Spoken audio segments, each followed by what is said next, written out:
Lutte contre la drogue au Burkina, plus de 40 tonnes de stupéfiants et produits prohibés incinérés ce matin. Une incinération contrôlée et sécurisée opérée par une entreprise spécialisée dans la gestion des déchets toxiques. L'acte participe également à la transparence dans la gestion des produits prohibés saisis. Adama Guiti et Moumouni Wanga pour les images. Une poignée de produits nocifs, symboliquement remise par la représentante du ministre de la Sécurité, déversée dans ce four sous grande chaleur.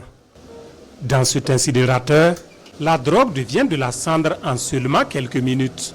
Dans les heures qui suivent, près de 40 tonnes composées de cannabis, de psychotropes et médicaments de la rue vont passer dans cet incinérateur.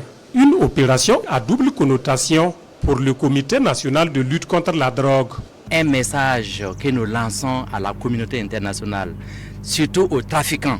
À chaque fois qu'ils vont faire rentrer, nous allons saisir et nous allons détruire. On avait l'habitude d'étendre et puis de brûler. Mais on a vu que ça ne respecte vraiment pas les normes environnementales, même la sécurité des populations. Et là, on s'est dit que pour respecter vraiment l'environnement, il faut dorénavant détruire ces drogues en respectant l'environnement. L'objectif est double, zéro pollution et aucun retour possible des produits saisis dans la rue. Dans cette démarche, le comité s'appuie sur l'expertise de Nowata Burkina Faso pour une destruction écologique et sécurisée. Côté statistique, la tendance est à la baisse selon les acteurs. 133 tonnes saisies cette année contre 319 en 2023. Une baisse qui témoigne de l'impact croissant de la lutte sur le terrain.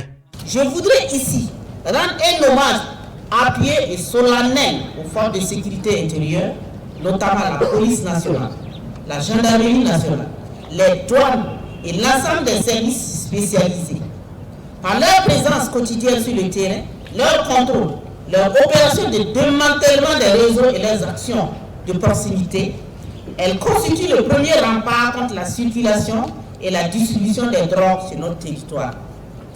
Leur engagement constant, souvent dans des conditions difficiles ou au péril de leur vie, leur sens élevé du devoir, leur professionnalisme et leur loyauté envers la nation ont permis d'importantes saisies et contribuent efficacement à la sécurisation de nos villes, de nos frontières et de nos communautés. Cette opération s'inscrit dans le prolongement des activités de la 38e journée internationale de lutte contre la drogue.